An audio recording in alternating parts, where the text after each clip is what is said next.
Muito bom dia, povo bendito do Senhor, povo chamado bem-aventurado. Vamos aí para mais uma reflexão. Desde já quero agradecer a você que tem assistido aí os vídeos, tem deixado seu comentário, tem curtido, tem indicado para alguns irmãos. Quero agradecer de coração mesmo, dizer que isso é importante para mim, para saber que a mensagem realmente está atingindo o propósito de chegar ao maior número de pessoas possíveis, junto com a tua colaboração, beleza? Na manhã de hoje vamos estar refletindo aí sobre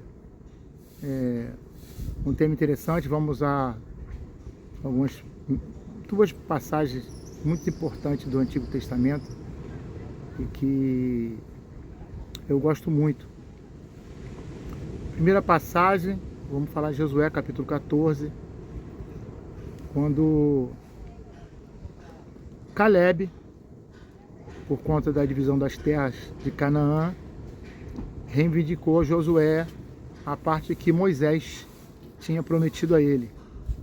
Então nós vamos encontrar nesse capítulo 14 essa passagem, onde após ter repartido as terras com algumas tribos, Caleb foi lá e reivindicou a Josué. Josué, você lembra que Moisés, homem de Deus, me prometeu quando eu voltei de Cades Barneia, de quando ele me enviou junto com espias e eu trouxe um relatório fiel sobre a terra?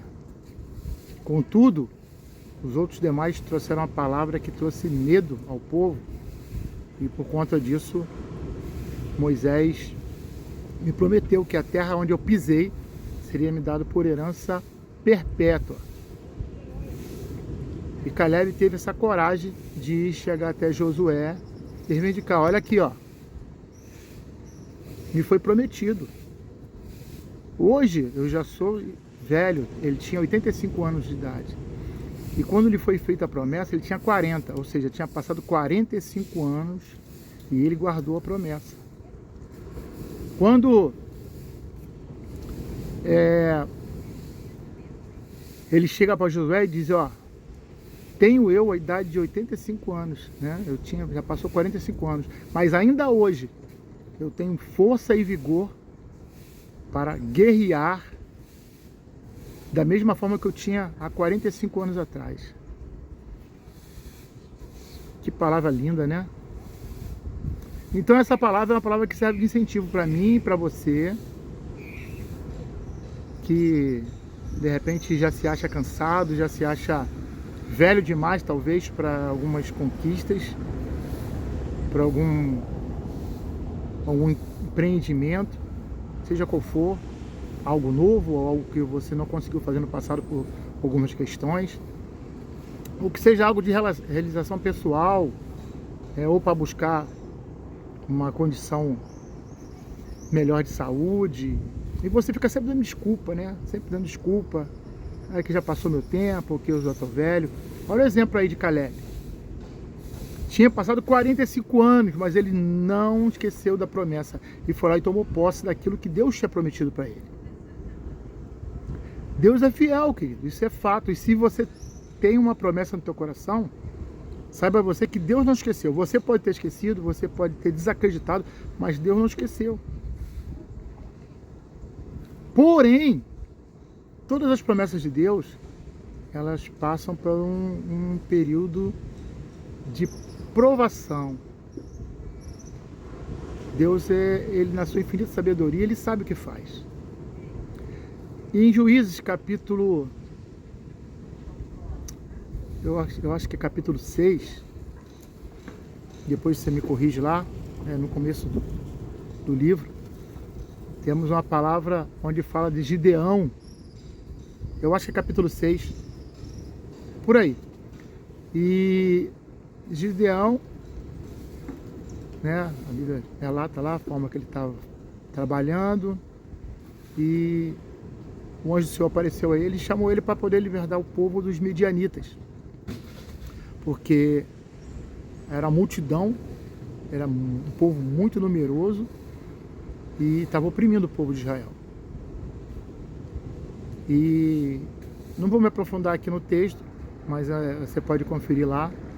Então, Gideão foi chamado para essa empreitada. E ele convocou o povo. E a Bíblia diz que foi cerca de 32 mil homens que subiram à guerra.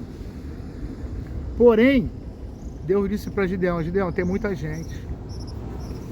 Porque se o povo derrotar os medianitas com essa multidão, 32 mil homens para pelejar, eles vão crer que a força do braço deles é que o livrou, que não foi obra do Senhor. Então Gideão chegou para o povo, ó, quem for tímido e medroso, eu já falei sobre isso aqui, eu sempre repito essa palavra, o medo é agente inibidor da fé. Se você vive com medo, você tem que lutar contra isso, tem que se desafiar, porque o medo ele te para, ele te paralisa, ele impede de você tomar posse das bênçãos do Senhor que ele tem para a sua vida. Eu conheço pessoas assim que passaram a vida inteira com medo. E sempre quando tem uma situação nova, algo que precisa se lançar, que é algo desconhecido, a pessoa trava. E o primeiro pensamento que tem, eu não vou recuar. Isso é muito ruim. Isso é um caso de saúde emocional, né? Algo que você precisa tratar, porque isso prejudica. E quando falam de questões naturais, elas te prejudicam de verdade. Agora, quando falo em questões espirituais, é muito pior, porque ele inibe a sua fé, ela tira a tua foco, a tua visão da promessa e começa a olhar para a circunstância. Então é interessante que você reavive sua memória esses feitos do Senhor, para que você possa aprender. E tem pessoas que assim, não aprendem nunca.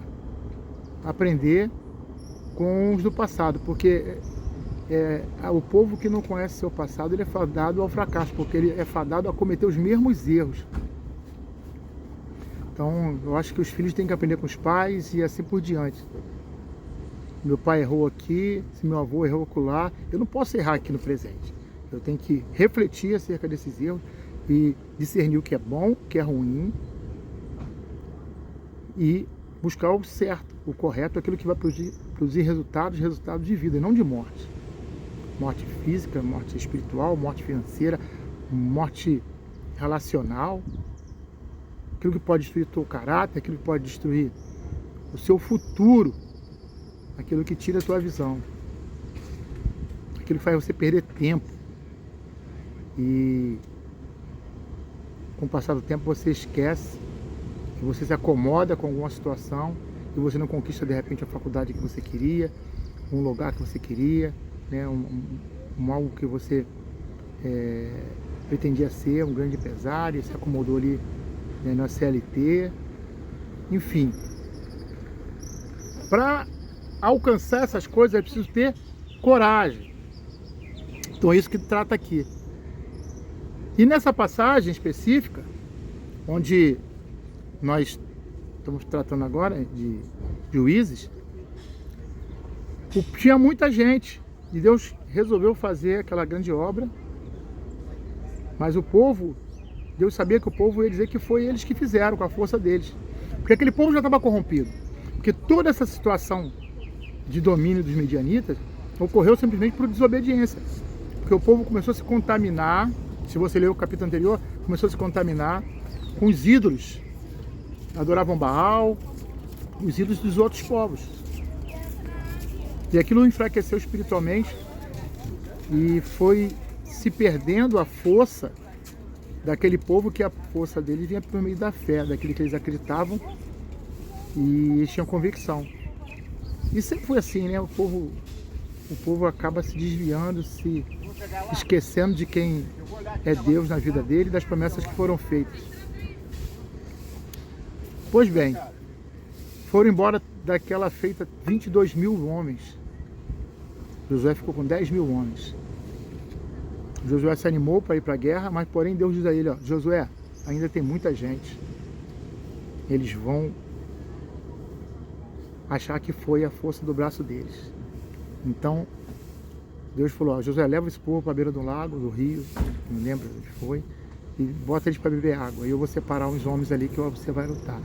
Ele disse, aquele que pegar água com a mão e lamber de pé, lambendo assim, ó, de olho aberto, olhando para o horizonte, esse você separa. É aqueles que ajoelhar e meter a cara e ficar bebendo na água, você pode mandar embora. Ficou só 300. Só 300 homens. Deus falou, ó, com esses 300 homens você vai derrotar todo o exército medianitas, para que o povo saiba que eu sou contigo. Eu que fiz essa obra. E assim foi feito. Então é interessante que Deus precisou intervir, não só para libertar, mas se preocupar que o povo ia achar que é a mão dele, o braço forte que fez. O que tem a ver essa mensagem com a mensagem de Caleb? Deus, quando Ele faz promessa, Ele cumpre. E muitas vezes a promessa não se cumpre na sua vida, não é porque Deus não quer cumprir, é porque Ele vê que você vai conquistar e muitas vezes você vai se gloriar na obra que foi Ele que fez. Então, às vezes, Ele tira a sua força, Ele deixa você achar que não pode, para quando você dobrar seu joelho e clamar, aí você vai ver que foi Ele que fez. Mas de antemão Ele já tinha prometido. O que retardou a promessa? A tua atitude. Olha a importância da nossa atitude perante as promessas. Muita gente acha que a promessa não se cumpre. Ah, porque Deus esqueceu. Não. Viu no caso de Caleb? Passou 45 anos, mas a promessa estava de pé. Importa é que você se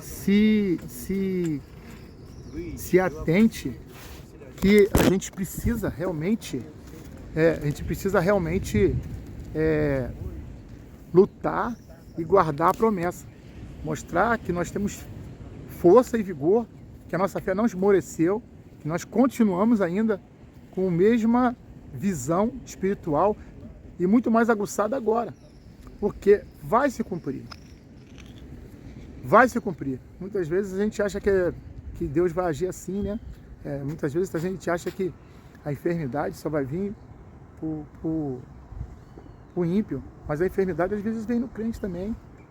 Muitas vezes é permissão de Deus para nos aproximar mais dele, muitas vezes é aprovação, muitas vezes são situações aleatórias que não tem nada a ver com a questão espiritual, são questão natural, mas que Deus está vendo e vai agir, né? Porque senão é o que eu falo, todo mundo ia querer ser crente, porque ser crente não ficava doente, ser crente ia viver sempre na prosperidade, mas tudo passa pela tua atitude.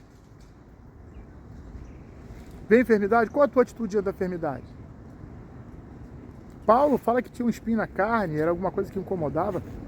Ele falou, se Deus quiser resolver a situação, Ele vai resolver. Se não quiser resolver, amém. Ele sabe o porquê. Porque aquela enfermidade fazia ele sempre, apesar de toda a autoridade que ele recebeu, fazia ele se lembrar que ele era apenas um homem. Então, são situações que implicam aí na nossa atitude,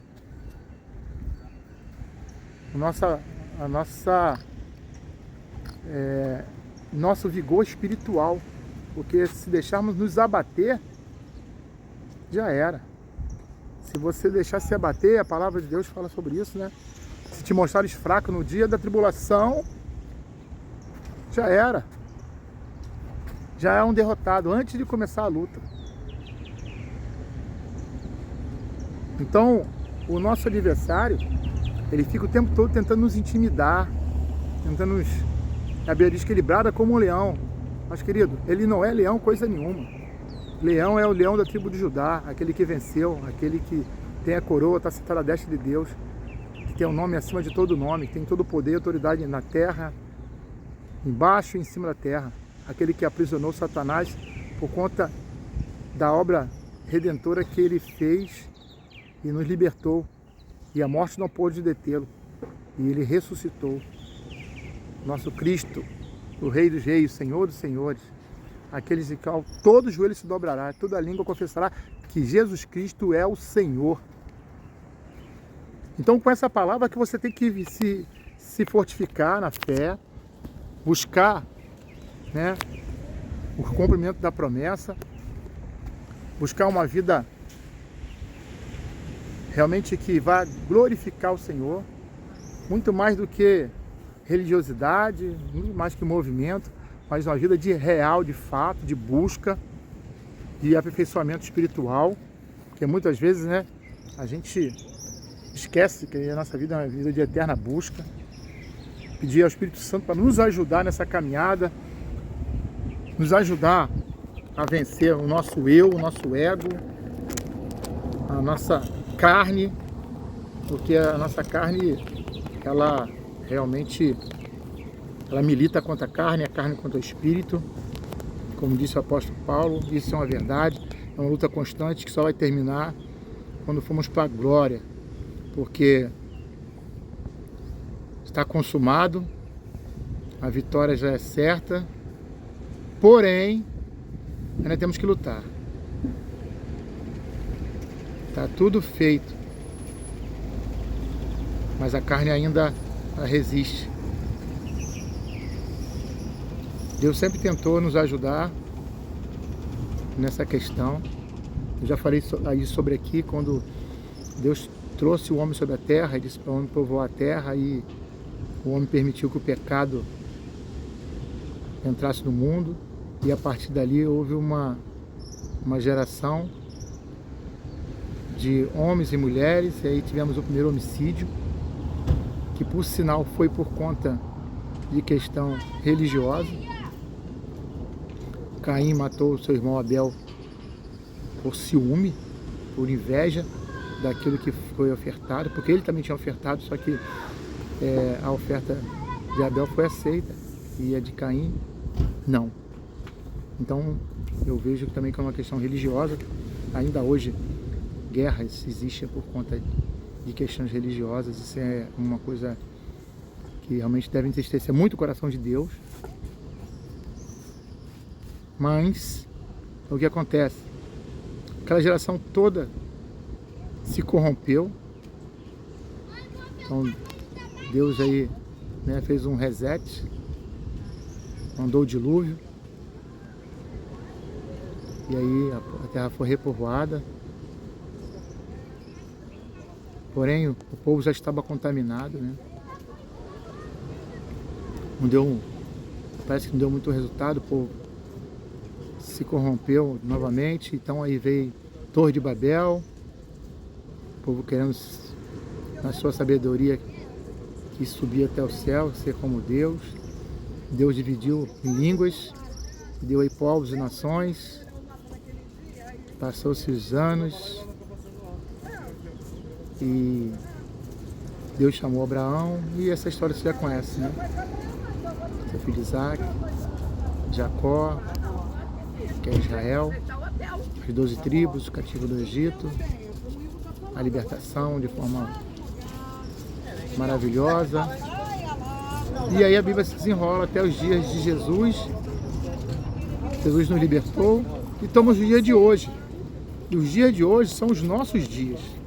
Somos nós que estamos escrevendo a história. Tudo que nós lemos são fatos para nos relembrar e nos fortalecer e nos ensinar. Não é para viver uma vida religiosa, uma vida cega espiritualmente, que não vai fazer guerra contra o nosso irmão, contra o outro. Que Jesus nos falou: ama o teu adversário, perdoa ele. São fatos que aconteceram, que são muito importantes, mas o mais importante de tudo que aconteceu é você tomar posse daquilo que Jesus conquistou na cruz, que é a nossa herança, crer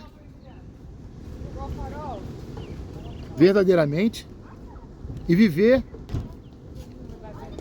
verdadeiramente essa fé, buscando conhecimento em Cristo, crescer na sabedoria e o conhecimento do Senhor e viver, porque o mais importante para você e para mim é o hoje, É o momento que nós estamos vivendo agora. É importante o passado, o que foi feito, as obras maravilhosas que foi feito, que nós estamos colhendo os frutos hoje. Porque a Bíblia diz que coisas que se veem agora, se fosse no passado, não ia sobrar ninguém. Mas a iniquidade se multiplica entre os homens. A Bíblia diz que o mundo já é no maligno. Mas para mim e para você, a Bíblia tem promessa. Que nós não somos cidadãos daqui, nós somos cidadãos dos céus. Tem promessa após essa vida e tem promessa nessa vida. Mas é necessário que você tenha coragem, tenha fé para buscar entendimento e conquistar suas promessas. Porque eu sempre falo, Deus fala, jovem, você vai ser um grande homem, você vai ser um grande médico, um doutor, muitas vidas serão curadas pela sabedoria e pelas suas mãos. Aí o jovem sabe o que vai fazer? Ao invés dele estudar medicina, ele vai soltar pipa. Ele vai buscar ser um comerciário. Ele tem que trabalhar em prol das suas promessas, porque depois ele vai ficar velho e vai falar, Deus tinha falado lá, o profeta falou, foi mentira. Não, pô, você que não buscou sua promessa. Se Deus prometeu você vai ser um grande homem, um pregador da palavra de Deus, então você começa desde hoje a ler a Bíblia.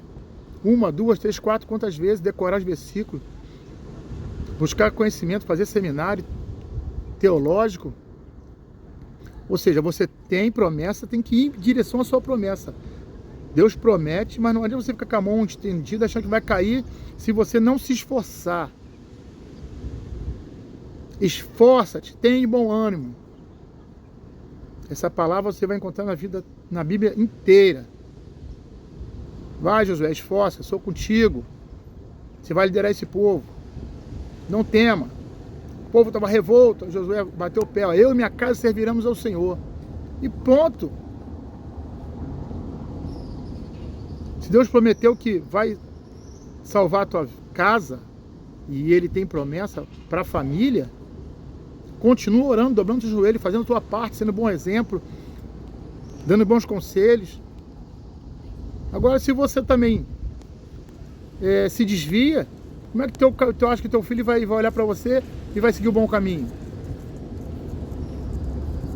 Não adianta você falar que Jesus Cristo é o caminho, a verdade e a vida, e você segue o caminho paralelo. Então, Deus tem promessa. Caminho de verdade e de vida. Mas você precisa viver, vivenciar e buscar essas conquistas que são diárias. E eu, como eu digo, o ontem já passou, filho. O que importa é o hoje e agora. O que você vai colher hoje é que você plantou ontem. O que você vai colher amanhã é que você vai plantar agora. Então, como você não pode voltar para o dia de ontem, faça o agora, para você colher o amanhã e não se arrepender dos seus atos. Por tua negligência, por ter deixado de fazer. A Bíblia diz que se você não faz o bem que sabe que tem que fazer, você está pecando. E esse bem, ele pode ser para o próximo e é bem para você mesmo. Porque o bem para você, ele significa herança para sua casa, para sua família. Herança bendita do Senhor. Eu tenho certeza que toda semente que eu tenho plantado, ela tem germinado e vai germinar no seu tempo próprio. Porque Deus é fiel. Então, pense nisso. A semeadura é importante. E isso, semeadura não fala só de coisas materiais, coisas físicas. Coisas que você pode fazer e deve. São coisas espirituais. Que são coisas infinitamente mais preciosas e mais valiosas. Amém? Eu vou encerrar esse vídeo por aqui. Tem chegando pessoas aqui na praça e as pessoas... eles veem você filmando, eles vêm para perto para conversar. É incrível, a praça é enorme, mas eles gostam de conversar perto da gente estar gravando. Mas isso aí são as circunstâncias. Mas o que eu queria falar, essa mensagem é hoje. Tenha bom ânimo, guarde as promessas, ser forte e ser corajoso, que Deus é fiel. Amém? Deus abençoe. Boa semana para vocês. Essa foi a mensagem que Deus colocou no meu coração para o seu coração. Deus abençoe. Fui!